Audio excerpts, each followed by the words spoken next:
¿Qué tal? ¿Cómo están? Sean bienvenidos a su programa de Familia en Familia en esta primera hora. Saludándoles, soy el Padre Jorge, misionero de Jesús y de María, pidiendo a Dios la bendición por todos ustedes y por todas las personas que nos han estado llamando, que nos están siguiendo. Con mucho gusto yo pongo esas intenciones en la presencia de Dios. Muy bien, estamos en esta línea, estamos aprendiendo juntos sobre este aspecto de la Lectio Divina. La Lectio Divina es un método que la Iglesia Católica tiene desde hace muchos siglos para poder acercarnos a la palabra de Dios. Lectura creyente de la palabra de Dios bajo la acción del Espíritu Santo para encontrarnos con Dios y dejarnos transformar con Él. Tenemos pasos de la Lectio. Primer paso, invocación al Espíritu Santo, lectura de la palabra, meditación con la palabra, oración con la palabra, contemplación y compromiso.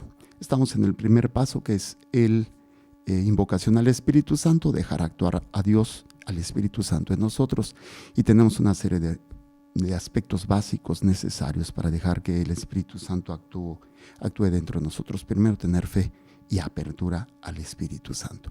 Segunda, pureza de corazón.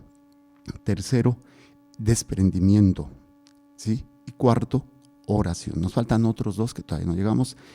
Quise detenerme en el aspecto de la oración, ya que es muy importante, y estamos en el Catecismo de la Iglesia Católica, Catecismo de la Iglesia Católica, pero es en este elemento que va a ser muy importante para todos nosotros. Bueno, y entonces estuvimos viendo en la oración, cuarta parte del Catecismo de la Iglesia Católica. Estuvimos viendo todo el Antiguo Testamento, parte del Antiguo Testamento que nos habla sobre la oración. Y estamos ahorita en el capítulo 2 sobre la plenitud de los tiempos, y vimos cómo Jesús ora. Y ahorita estamos viendo cómo Jesús nos enseña a orar. Y nos habíamos quedado en el 2611. Y vamos a ver el 2612. Pero bueno, tenemos entonces, estamos en Jesús enseña a orar. Hemos visto el 2607, 8, 9, 10 y 11. Voy a leerles el 11, que fue donde nos quedamos y estuvimos tratando de ver. Dice: la oración de fe no consiste solamente en decir Señor, Señor, sino en disponer el corazón para hacer la voluntad del Padre, que fue uno de los puntos, los pasos de la oración, los apuntamos, ¿sí? Y que va a ser muy importante. Primero es Dios habla. Segundo, yo escucho. El cambio, o sea, escucho para tratar de tener un cambio en mi vida. Luego obedezco, después cuestiono y por último me someto. Y es precisamente el hacer la voluntad de Dios, que es lo que dice. La oración de fe no consiste solamente en decir Señor, Señor, sino en disponer el corazón para hacer la voluntad del Padre. Jesús invita a sus discípulos a llevar a la oración esta voluntad de cooperación con el plan divino. Ya habíamos visto algunos pasajes como Mateo 9:38, Lucas 10:2 y Juan 4:34. Esto lo que vimos. Y ahora vámonos al 2612. Lo leo y luego lo retomamos. En Jesús el reino de Dios está próximo. Llama a la conversión y a la fe, pero también a la vigilancia. En la oración, el discípulo espera atento a aquel que es y que viene. En el recuerdo de su primera venida en la humildad de la carne y en la esperanza de su segundo advenimiento en la gloria. En comunión con su Maestro, la oración de los discípulos es un combate, y velando en la oración es como no se cae en la tentación. Vamos a ver. Entonces, el primer elemento, sabemos que en Jesús ya está el reino de Dios. Es el ya, pero todavía no. ¿A qué se refiere esto? Que inicia la plenitud de los tiempos con Jesús y no tiene su cumplimiento sino hasta en la vida eterna. Pero ya está aquí, no completamente, pero se está construyendo. El reino de Dios está próximo, dice. Y las cosas que habíamos visto, llama a la conversión y a la fe. O sea, esa respuesta que debemos de dar, sabiendo que la fe es un don, sabiendo que la fe viene de la escucha y de la obediencia, ¿sí? Y esto me lleva a querer cambiar, que es lo que nos dice San Juan siempre, San Juan Bautista, ahora que cuando empecemos la Cuaresma, convertidos y arrepentidos, creer en la buena nueva, la conversión, el cambio de vida, un cambio de mentalidad, un cambio de pensamiento, de acción, de todo lo que decimos y hacemos. Dice Jesús, el reino de Dios está próximo. Llama a la conversión y a la fe, pero también a la vigilancia. Esto es algo bien, bien importante. Nosotros tenemos que estar siempre vigilando, atentos a lo que Dios quiere de nosotros, vigilantes para no desviarnos de esa voluntad y que muchas veces pues la escondemos o la enmascaramos con nuestra propia voluntad, lo que yo quiero, lo que yo siento, lo que a mí me gusta, ¿sí? Y que va a ser una de las acciones que están ahí latentes y que están dañando y que están afectando realmente todos estos elementos. Y la vigilancia, pues el mismo Señor nos lo dice, velad y orad para no caer en tentación. Déjeme ver qué pasaje es ese y los leo. Velad y orad para no caer en la tentación. Y estamos hablando Mateo 26, 41, rápidamente. Entonces, Jesús lo dice claramente en Mateo 26, 41. Sí, cuando está en el huerto de los olivos. Voy a leerles del 36. Dice, entonces va Jesús con ellos a una propiedad llamada Getsemaní y dice a los discípulos, sentaos aquí, mientras voy allá a orar. Y tomando consigo a Pedro y a los dos hijos de Zebedeo, comenzó a sentir tristeza y angustia. Entonces les dice, mi alma está triste hasta el punto de morir. Quedaos aquí y velad conmigo.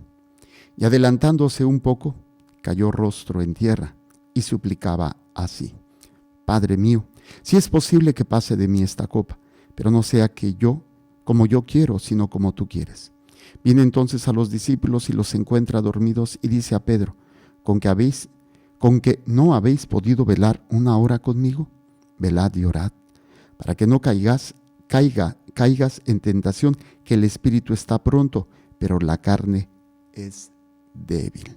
O sea, fíjense, ¿quién mejor que Jesús en ese momento está teniendo una tentación? La tristeza, el miedo, la soledad, no sé, cuántas situaciones nos debilitan. Y dice al inicio, ¿no? Que tenía, dice, vamos a orar, mi alma está triste hasta el punto de morir. ¿Cuánto somos más vulnerables en la tristeza? Vamos a tratar de entender esto. La tristeza es un estado en donde, hagan de cuenta, lo voy a comparar como cuando alguien se está ahogando.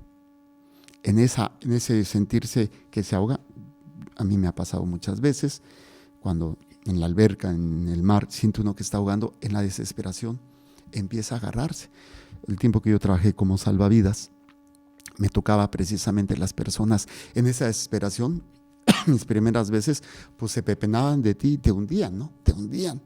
Entonces a veces lo que uno hace, deja uno que se traten de salvar ellos, ya que están cansaditos, los sacas, o pues los noqueas, o tratas de calmarlos, ¿no?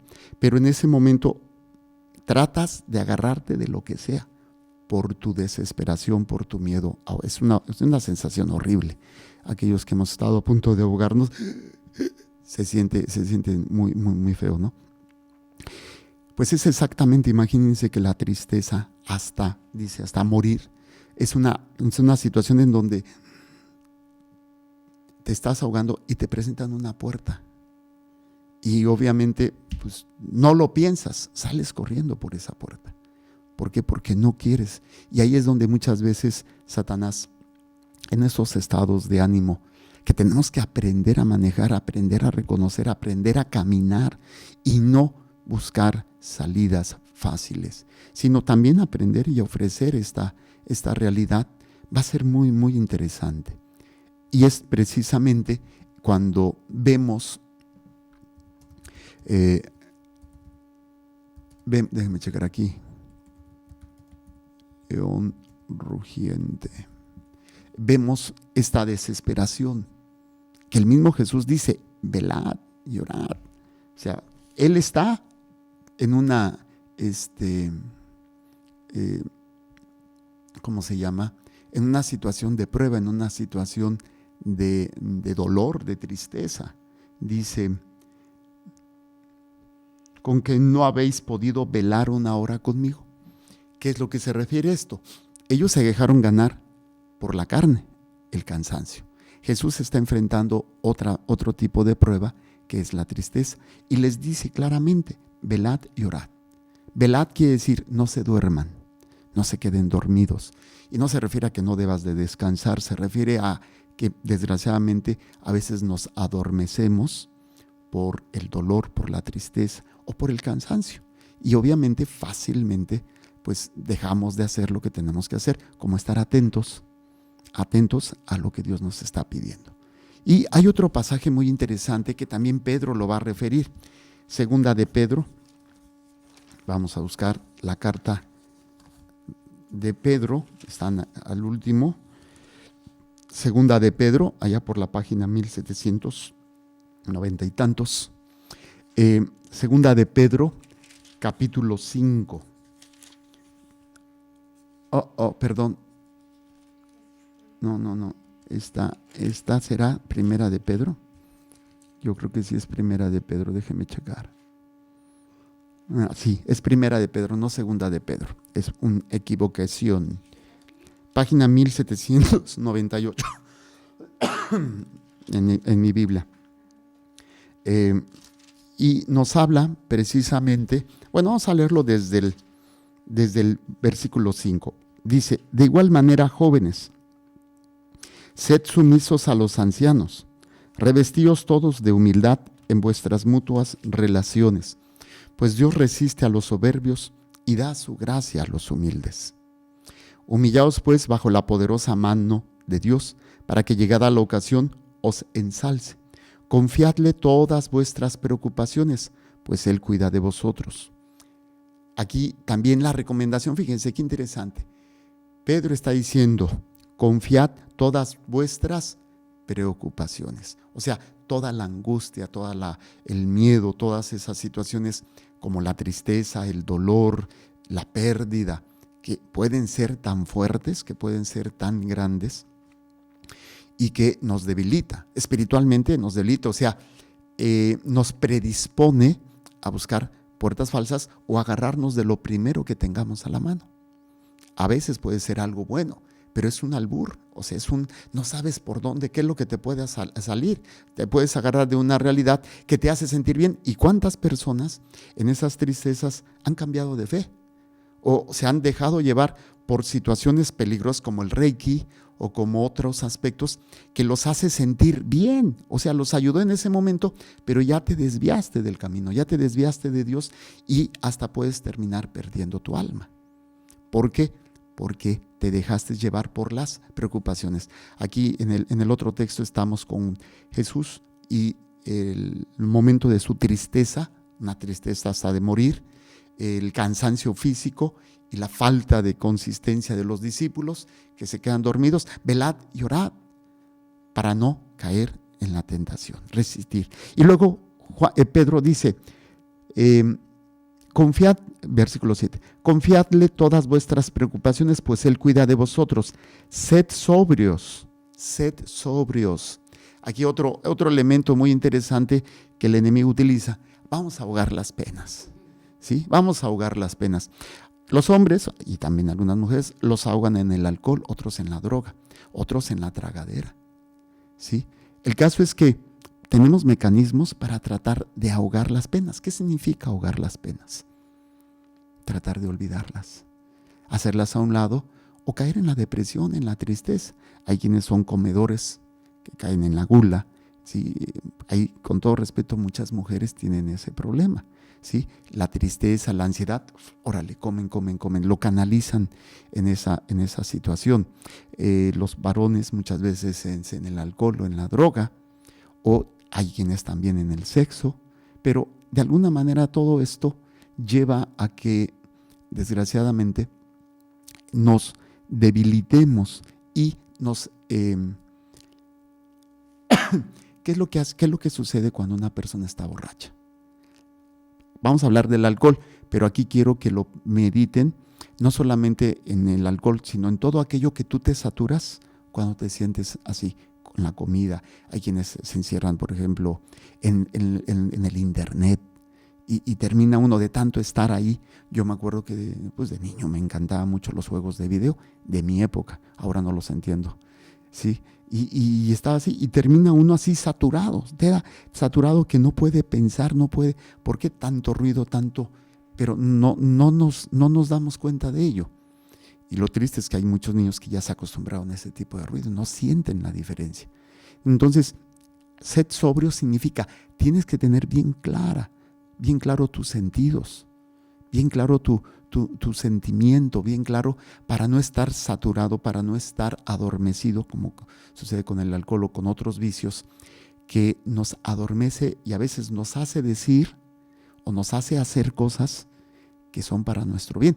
Nos hacen sentir bien en el momento, pero después andamos con la cola entre las patas, porque nos dejamos arrastrar, porque nos dejamos destruir, porque nos dejamos dañar, y bueno, una serie de situaciones muy curiosas. Entonces, sed sobrios y velad. También la misma recomendación de mi Señor, velad y orad, porque la carne está pronta y el espíritu es débil. Dice, vuestro adversario, el diablo, ronda como león rugiente, buscando a quien devorar. O sea, si tú supieras que hay alguien que está rodando tu casa, pues oye, vas a cuidarla, ¿no? O vas a poner mayor seguridad, o que te vean, o contratas seguridad, o compras un perro, o aseguras mejor las chapas, yo no sé, pero estás vigilando. Hay en algunos lugares lo que se llaman vigilantes, los vecinos son vigilantes, ¿no? Entonces ven un carro sospechoso, oye, hay alguien que está allá afuera cerca de tu casa, o llaman a la patrulla, pero están atentos, están vigilantes. Si yo no estoy sobrio, si estoy borracho, no estoy vigilante. Si estoy saturado con la comida, no estoy. ¿Qué pasa después de una buena tragadera? Hasta te da sueño, te sientes embotado. No tienes la capacidad de pensar. ¿Por qué? Porque toda la sangre que debías de estar utilizando para pensar, la estás utilizando para el tubo digestivo, ¿no? Entonces no es algo saludable, no es algo que te ayude. Y terminas así como que, ¿qué está pasando? Ya después tomas las acciones tontamente y no en ese velad, sino adormecido tus sentidos, adormecido tu espíritu, y obviamente las decisiones que tomas no son más que engaños de Satanás, porque anda como león rugiente. O sea, el león que tiene hambre, pues está al acecho de cualquier presa, y cualquier presa que se descuida, pues se lo va a agarrar. Eso es lo que nos sucede a nosotros. Hemos sido presa de nuestros miedos, de nuestras pasiones, de nuestros traumas, de nuestras necesidades, de nuestros sentimientos, porque no hemos estado velando, porque no estamos atentos, estamos distraídos. Y en este estar distraído, pues obviamente terminamos en actitudes no sanas y sí peligrosas. Hay que resistir firmes en la fe. ¿Qué dijimos que es la fe? En la obediencia, en la escucha y en la obediencia. Si Dios me pide que esté en oración. Si Dios me pide que confíe en Él, que resista, ¿sí? Que resista, porque si no, pues termino en esta confusión. Entonces, las dos recomendaciones que vemos de mantenernos firmes, de estar atentos, de no quedarnos dormidos, es Mateo, que ya habíamos visto, y esta de Pedro. Déjenme volverles a leer las dos y vemos. Mateo dice, Mateo, velad y orad para que no caigáis en la tentación, que el espíritu está pronto. O sea, tenemos el deseo, voy a portarme bien, ya no voy a hacer esto, ya no voy a hacer el espíritu, o sea, el deseo de agradar a Dios, pero la carne es débil. Lo ideal sería que el espíritu y la carne estuvieran unidos, pero el espíritu jala para un lado y la carne jala para el otro. Las famosas concupiscencias, ¿sí? Los apetitos, todos los apetitos que tenemos, todas las necesidades, todos los miedos. Entonces, velad y orad para no caer en la tentación. Porque, juntándolo con lo que dice Pedro, ¿no? Porque el diablo anda como león rugiente viendo a quién devorar. Resistir firmes en la fe. O sea, la fe es también la vigilancia de lo que tengo que hacer y de cómo tengo que hacerlo. ¿Sí? Creo que entonces, regresando al número 2612, dice, en Jesús el reino de Dios está próximo. Llama a la conversión y a la fe, pero también a la vigilancia. A la vigilancia. Ya entendimos dónde o en qué momento somos débiles. Somos débiles, repito, en la tristeza, somos débiles en la pereza, o sea, todas las debilidades que nos presentan los pecados capitales. ¿Cuáles son? Avaricia, envidia, ira, gula, lujuria, pereza, soberbia. También en los estados de ánimo, ¿no? En la tristeza, en la depresión, en el miedo. Incluso la prédica que salió hace unos días sobre qué es el temor. Tu enemigo miente y te oculta la realidad. Temor. ¿Sí? En el temor, por el temor hacemos muchas tonterías. El temor que nos lleva a tener miedo a la soledad, a la tristeza, al sufrimiento. Entonces, tú, enemigo, miente, y oculta, la realidad. Tu enemigo miente y oculta la realidad. Eso es lo que nos hace el temor, ¿sí? Para estar en la vigilancia. Entonces dice, en la oración, el discípulo espera atento a aquel que es y que viene. ¿Qué es lo que tenemos que estar haciendo en la oración? Estar atento al que es y al que viene. O sea, al que me va a decir o al que me va a marcar. Si Dios no te dice nada en la oración, mantente firme. O sea, sigue. Ya cuando haya necesidad de algo, el Señor se manifestará, pero somos desesperados y queremos que nos conteste ya, y es que, y esto. No, o sea, Él va, tú estás esperando. La oración es una espera también, una espera a lo que Dios te va a decir. Y si no, bueno, un ejemplo sería cuando uno va a solicitar trabajo y entras y metes tu currículum y dice, bueno, nosotros le llamamos. O sea, ¿qué estás haciendo? Esperar a que te llamen. Pero ¿qué pasa? Hoy, ¿qué pasó? No, nos dijimos que te íbamos a llamar, ¿no? Y cuando ya hacen todo lo que tienen que hacer, un estudio, un análisis, ven, bueno, te llaman, oye, ¿sabes qué? Vente. ¿Cuánto tienes que esperar? Bueno, no sé, yo no. Yo me acuerdo que tuve que esperar casi 2 años para entrar al Seguro Social. 2 años. Y tuve que estar ahí moviéndome y todo hasta que lo logré. Pero es aprender a esperar. Si tú le estás pidiendo algo a Dios y no te lo está concediendo, ten calma, aprende a esperar. Él te va a contestar. Tienes que esperar, saber esperar al que es. O sea, ¿qué es tu respuesta? ¿Y qué viene? A ayudar a caminar contigo, a mostrarte el camino. El que es y el que viene. En este ámbito no voy a encontrar a nadie más que sea. O sea, el que es, ¿qué es? Él es mi Salvador, Él es mi Dios, Él es mi respuesta, Él es mi fortaleza. Necesito amor, lo tengo en Él. Necesito paciencia, lo encuentro en Él. Necesito paz, lo encuentro en Él, porque Él es la fuente de todo. Él es el que nos va a dar todas esas respuestas. Y es el que viene, precisamente, sale a mi encuentro. Y a veces de la manera en que uno ni siquiera se la imagina, ¿no? Sale el encuentro a veces en una situación de un problema. Sale el encuentro a veces en una alegría, sale el encuentro a lo mejor con una persona o en un dolor, en una caída, sale a nuestro encuentro. Por eso en la oración dice, en la oración el discípulo espera atento al que es y que viene, en el recuerdo de su primera venida, en la humildad de la carne. Ok, ¿qué quiere decir? Nosotros celebramos la Navidad, que es la venida en la carne. Y esta oración, que va a ser muy interesante para todos nosotros, es de que es también su segunda venida. Y no me estoy refiriendo a la parucía, que es en el fin del mundo. Me estoy refiriendo a la venida que viene a dar a tu vida. Sale a tu encuentro, ¿en dónde? En su palabra. Y te dice, yo no sé si les haya pasado que a veces estamos así, nos encontramos con una persona, a veces un amigo, a veces y te dice unas palabras que tú dices, ay, oye, como que, ¿cómo sabías que necesitaba eso, no? ¿Cómo sabías que necesitaba ese apoyo, esas palabras? Es interesante porque sale al encuentro, ¿sí? No me refiero solamente a lo que es el fin del mundo, sino al encuentro que Dios tiene a través de su palabra, a través de una persona, a través de la Eucaristía, la vida sacramental. Vengo ahorita de ver a un enfermito, a una señora que ya está en las últimas,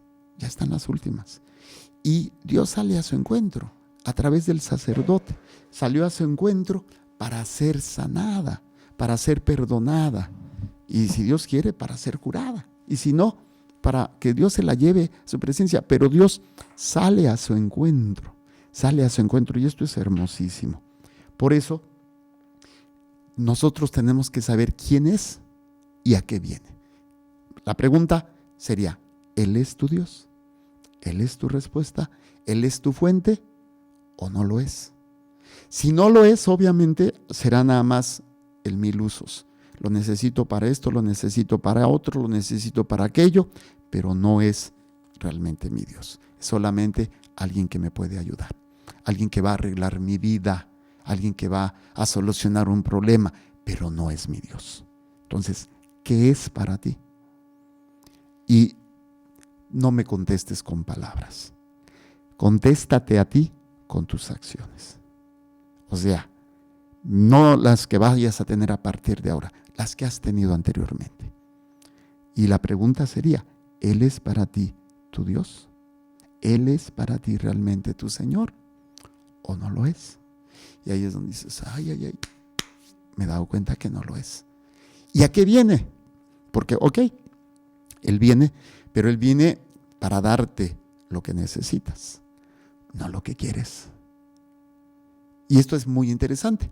Podemos ver pasajes de los apóstoles donde estuvieron en la cárcel. ¿Y qué es lo que sucedió? Pues ellos estaban ahí por haber cumplido lo que se les había encomendado. Y simplemente estuvieron ahí, ¿cómo se llama? En esa respuesta de, ok, vayan y evangelicen. Entonces, algunos los metieron a la cárcel y los golpearon, pero ellos siguieron. O sea, ellos estaban ahí para saber responder al que viene. ¿A qué viene? A que sea tu fortaleza en los momentos de la prueba, tu fortaleza en los momentos de dolor y en los momentos de prueba. Déjeme checar. Dice,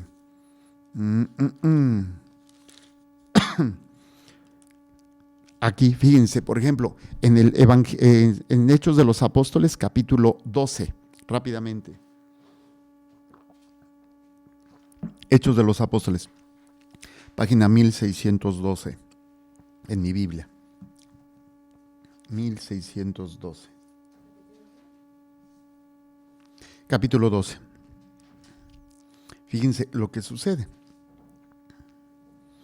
Dice: por aquel tiempo el rey Herodes echó mano a algunos de la iglesia para maltratarlos. Hizo morir por la espada a Santiago, el hermano de Juan, uno de los apóstoles. A ver que esto les gustaba a los judíos, se atrevió a prender también a Pedro. Eran los días de los ázimos. Le apresó, pues le metió en la cárcel y le confió a 4 escuadras de 4 soldados, o sea 16, para que le custodiasen, con la intención de presentarle ante el pueblo después de la Pascua. Así pues, Pedro estaba custodiado en la cárcel mientras la iglesia oraba insistentemente por él a Dios. ¿Cuál sería la actitud de Pedro? En espera. ¿Cuál sería la actitud que tú quisieras en una situación? Pues que te saque, ¿no? Oye, Señor, sácame. Él está en espera. Dice: cuando ya Herodes le iba a presentar, aquella misma noche estaba Pedro durmiendo entre 2 soldados, atado con 2 cadenas. También unos centinelas ante la puerta custodiaban la cárcel. De pronto se presentó el ángel del Señor y la celda se llenó de luz. El ángel golpeó a Pedro en el costado, lo despertó y le dijo: levántate aprisa. Y cayeron las cadenas de sus manos. Le dijo el ángel: cíñete y cálzate las sandalias. Así lo hizo, añadió: ponte el manto y sígueme. Salió y se disponía a seguirle.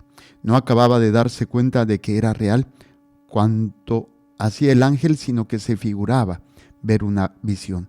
Habiendo atravesado la primera y la segunda guardia, llegaron a la puerta de hierro que daba a la ciudad. Esta se abrió por sí misma, salieron y recorrieron una calle. Y de pronto el ángel se apartó de él. Pedro volvió en sí y dijo: ahora me doy cuenta realmente de que el Señor ha enviado su ángel y me ha librado de las manos de Herodes y de todo lo que esperaba el pueblo de los judíos. Consciente de su situación, marchó a la casa de María, la madre de Juan, y por sobrenombre Marcos, donde se hallaban muchos reunidos y en oración. Llamó él a la puerta del vestíbulo y salió a abrirle una sirvienta llamada Rosa, quien al reconocer la voz de Pedro de pura alegría no abrió la puerta, sino que entró corriendo a anunciar que Pedro estaba a la puerta. Ellos le dijeron: estás loca, pero ella continuaba afirmando que era verdad. Entonces ellos dijeron: ¿será su ángel? Pedro entre tanto seguía llamando. Al abrirle le vieron y quedaron atónitos. Él les hizo señas con la mano para que callasen y les contó cómo el Señor le había sacado de la cárcel. Y añadió: comunicad esto a Santiago y a los hermanos. Salió y marchó a otro lugar. Fíjense qué interesante. Y hubo también otros en donde Pablo también fue sacado de la cárcel de una manera increíble. ¿Qué estaban ellos en espera? ¿Qué esperaban? La voluntad, o sea, la venida de Jesús. ¿Y cómo se manifiesta la venida de Jesús en ese momento? La voluntad de Dios. ¿Qué es lo que sucedió en otros momentos? Pablo lo apresaron y le cortaron la cabeza. Él esperaba que se hiciera. O sea, pues la oración es en espera de aquel que es y del que viene. El que es, Él es mi fuerza, Él es mi Dios, Él es mi Salvador. ¿Qué viene? O sea, no viene físicamente, pero viene a mostrarme la voluntad del Padre. Y entonces, cuando Él manifiesta de que vas a salir, pues te saca del problema. Y cuando no, quiere que camines en medio del problema para que te mantengas firme. El ejemplo que yo ponía con Pablo y con Pedro, ¿no? Ellos esperaban, estaban en la cárcel y Dios los sacó. En el otro, a Pedro también lo crucificaron. Y él no quiso morir como su maestro. Y dicen: yo no quiero morir, y lo pusieron de cabeza. Por eso la silla papal tiene una cruz invertida. ¿Sí? Por ahí en donde muchos ignorantes dicen: ay, es que es un símbolo satánico. Sí, los satánicos utilizan la cruz invertida. Pero es un signo de también cómo murió Pedro. Y ahí es donde muchos católicos se quedan así en esa ignorancia. Pero bueno, lo que yo quiero que quede bien claro, ¿a qué se refiere en mi oración? Dice: en la oración el discípulo espera atento al que es, o sea, es si es mi fortaleza, mi paz, mi tranquilidad en medio de la prueba. Y al que viene, o sea, viene con una respuesta. Tal vez no sea lo que yo quiero. Yo quiero salir de esta cárcel. Yo quiero salir de esta enfermedad. Yo quiero salir de este miedo. Yo quiero salir de este problema. Yo quiero salir de esta realidad. Pero yo espero, estoy esperando a que tú vengas con tu voluntad. Si me vas a abrir las puertas para salir de la cárcel, ya salgo. Y si no, y si me toca morir, si me toca cargar con esta cruz, si me toca padecer, bueno, pues esto es lo que espero. Que se haga tu voluntad en mí.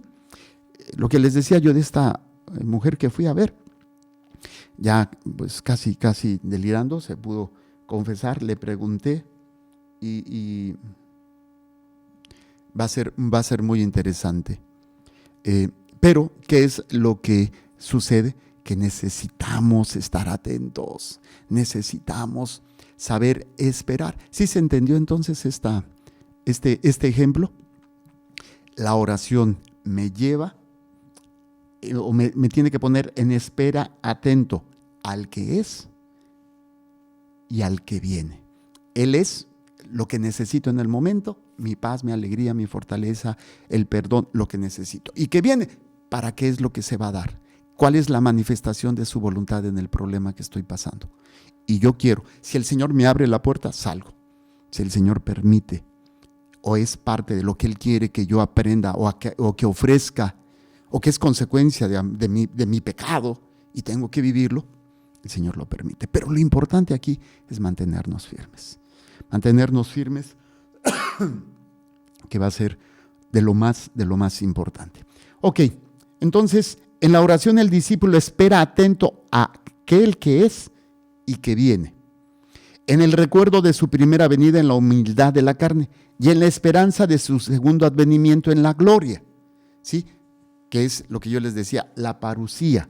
Marcos 13, rápidamente, no vamos a leerlo todo el capítulo, pero una parte sí, que es muy interesante, de esta segunda venida, la venida del Señor, que dice...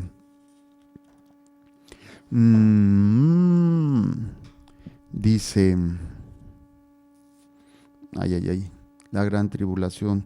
En el versículo 24 dice: mas por esos días, después de aquella tribulación, el sol se oscurecerá, la luna no dará su resplandor, las estrellas irán cayendo del cielo, y las fuerzas que están en los cielos serán sacudidas. Y entonces verán al Hijo del Hombre que viene entre nubes con gran poder y gloria. Entonces enviará a los ángeles y reunirá de los cuatro vientos a sus elegidos, desde el extremo de la tierra hasta el extremo del cielo. Entonces tenemos dos realidades: la venida primera en la carne y la venida segunda, la parusía se llama, la segunda venida. Sí, Él viene con todo su poder a juzgar ya. Es el fin del mundo, el juicio final es en la parusía. Pero en ese intermedio, nosotros, según la oración que aprendimos, es en espera atenta al que es, o sea, ¿qué es? Él es mi Dios, y significa, es la fuerza que necesito o lo que estoy pasando. Y al que viene, darme una respuesta a lo que pido, pero no para hacer lo que yo quiero.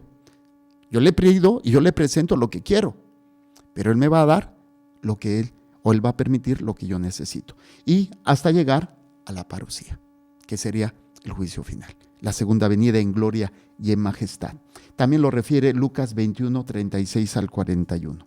Vamos a ver, Lucas 21, 36 al 34 al 36.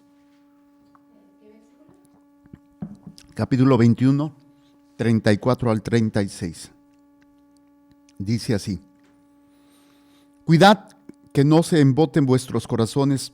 Otra vez aquí, fíjense, por el libertinaje. ¿Qué significa embotar? Aturdir, la droga, el alcohol, el sexo, mucha saturación.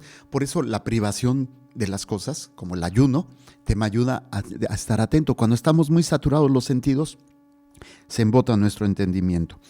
Cuidad que no se emboten vuestros corazones por el libertinaje, por la embriaguez y por las preocupaciones de la vida. Y venga aquel día de improviso sobre ustedes. Por eso esto que nos queda más claro con lo que hemos visto anteriormente, ¿verdad? Velad y orad, velad y orad. O sea, que no se emboten nuestro corazón. ¿El corazón a qué se refiere? ¿Se acuerdan a qué nos referimos? La voluntad, no los sentimientos.